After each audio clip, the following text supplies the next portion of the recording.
حضرت علقمہ بن اللیثی یہ صحابی نہیں ہیں، تابعی ہیں. شاگرد کس کے ہیں؟ حضرت ابو ہریرہ رضی اللہ تعالیٰ عنہ کے. حضرت ابو ہریرہ رضی اللہ تعالیٰ عنہ کے شاگرد ہیں. اور بھی صحابہ کرام سے روایت دی ہے، لیکن زیادہ تر روایات حضرت ابو ہریرہ رضی اللہ تعالیٰ عنہ سے لی انہوں نے. اس لیے امام بخاری رحمہ اللہ کثرت سے، جس طرح حضرت ابو ہریرہ کا نام آتا ہے بخاری شریف میں، اسی طرح کثرت سے ان کا نام بھی آتا ہے. جس طرح ان کا نام آتا ہے حضرت ابو ہریرہ کا، اسی طرح ان کا بھی نام کثرت سے آتا ہے. یہ رہنے والے تھے کوفہ کے، وکان من الکوفہ، کوفے کے رہنے والے تھے. ایک مرتبہ ان کا ارادہ ہوا ملک شام جانے کا. چنانچہ فرماتے ہیں کہ میں نے ملک شام کا ارادہ کیا. اس زمانے میں ملک شام آج کے ملک شام سے 5 گنا بڑا تھا. فرماتے ہیں فقدمت الشام، جب میں ملک شام پہنچا، وہاں پہنچ کر مجھے خیال آیا کہ کوئی محدث، کوئی فقیہ، کوئی اللہ کا ولی یہاں ہے یا نہیں ہے. پھر خیال آیا کہ مجھے تو علم نہیں ہے، لیکن اللہ تعالیٰ کو غیب کا علم ہے، اللہ تعالیٰ کو تو معلوم ہے.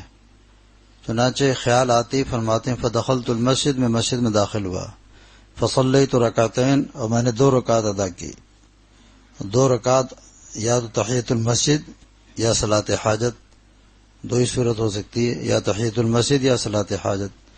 اس کے بعد بارگاہ الہی میں ہاتھ اٹھا کر گڑ گڑا کر اللہ سے الحاح و زاری کے ساتھ دعا مانگی. کیا دعا مانگی؟ اللہم یسر لی جلیسا صالحا، اللہم یسر لی جلیسا صالحا، اللہم یسر لی جلیسا صالحا. اے رب کریم، نیک صحبت کو میرے لیے آسان کر دے، نیک صحبت کو میرے لیے آسان کر دے. کتنی عجیب و غریب دعا ہے. ایک تو آدمی مشقت پریشانی اٹھا کے جاتا ہے اللہ والوں کے پاس، ایک یہ کہ میرے لیے آسان کر دے کہ کسی اللہ کے ولی کو یہیں بھیج دے. کسی لحاظ زاری سے دعا مانگی کہ فرماتے ہیں اچانک دیکھتا ہوں کہ ایک بہت وجیح المرتبہ شخصیت، یعنی فارغ ہو کر فرماتے ہیں فخرجت من المسجد، مسجد سے باہر نکلا، قوم کے لوگ باہر چبوترے پہ بیٹھے تھے، ان کے ساتھ بیٹھ گیا. اچانک ایک وجیح المرتبہ شخصیت آئی کہ میں خود بھی حیران تھا کہ کوئی بہت بڑی شخصیت ہے، لیکن یہ پہچانتے نہیں تھے. مگر وہ شخصیت آئی، فجلت فی جنبی، ان کے پہلو میں آ کر بیٹھ گئی. انہوں نے ان لوگوں سے پوچھا کہ من ھذا الرجل، من ھذا الرجل، یہ جو میرے ساتھ آ کر بیٹھی یہ کون شخصیت ہے؟ مجھے بھی قلب میں محسوس ہو رہا ہے کہ بہت عظیم المرتبہ شخصیت ہے. فقالوا، ان سب نے کیا کہا؟ ھذا ابو درداء رضی اللہ تعالی عنہ، یہ حضرت ابو درداء رضی اللہ تعالی عنہ ہے. اب بتائیے کہ کہاں صحابی کہاں تابعی. گویا کنویں کو اللہ نے اٹھا کر پیاسے کے پاس بھیج دیا، کنویں کو اٹھا کر پیاسے کے پاس بھیج دیا. دعا کے اندر اتنی تاثیر جب اللہ پر یقین ہوتا ہے اور آدمی اللہ سے اڑ کر مانگتا ہے اور یقین کامل ہوتا ہے کہ یہ دعا ضرور قبول ہوگی اور اللہ تعالی میری دعا ضرور قبول فرمائیں گے، تو دیکھیے کہ دعا مانگی، اللہ نے ایک عظیم المرتبہ صحابی کو بھیج دیا.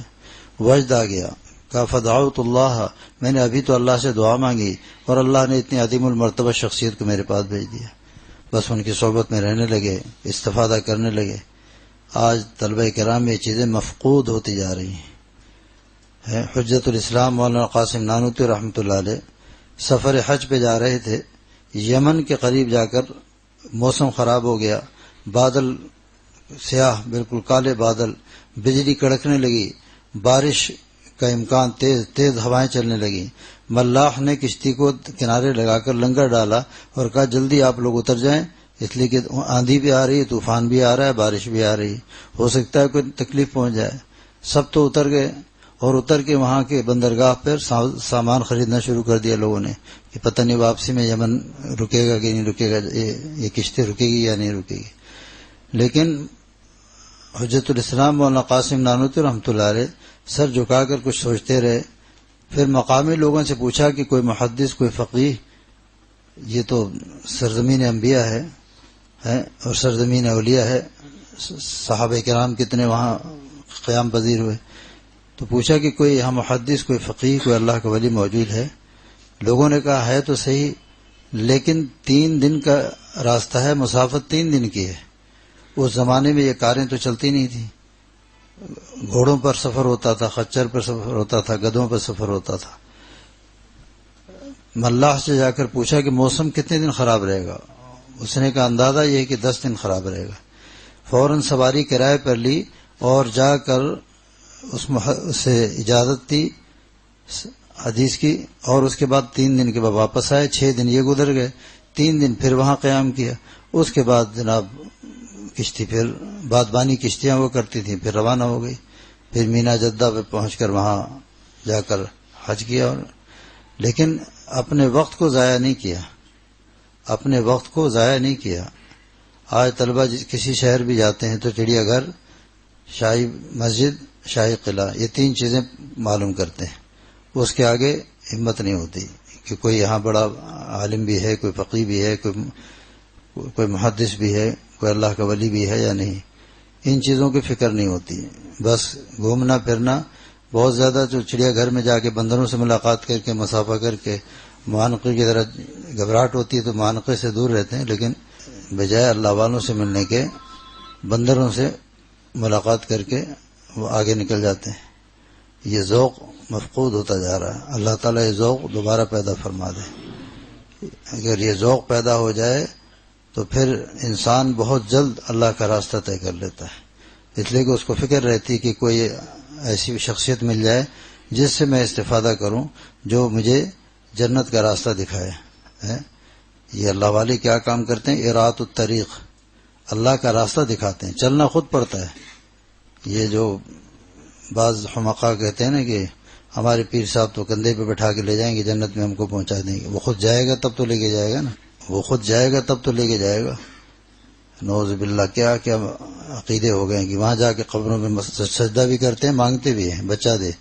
ایک جگہ جانا ہوا، سب اچھے خاصے لوگ داڑھی سجدے میں، میں نے کم وقت اس کے اختیار میں ہوتا تو اس کے اپنے بچوں کی جو لائن سے یہ قبریں بنی ہوئی ہیں اس کے اپنے بچوں کی ہے، تو یہ اپنے بچوں کو کیسے مرنے دیتا؟ تو معلوم ہوا کہ سب کچھ اللہ کے اختیار میں، سب کچھ اللہ کے قبضہ قدرت میں۔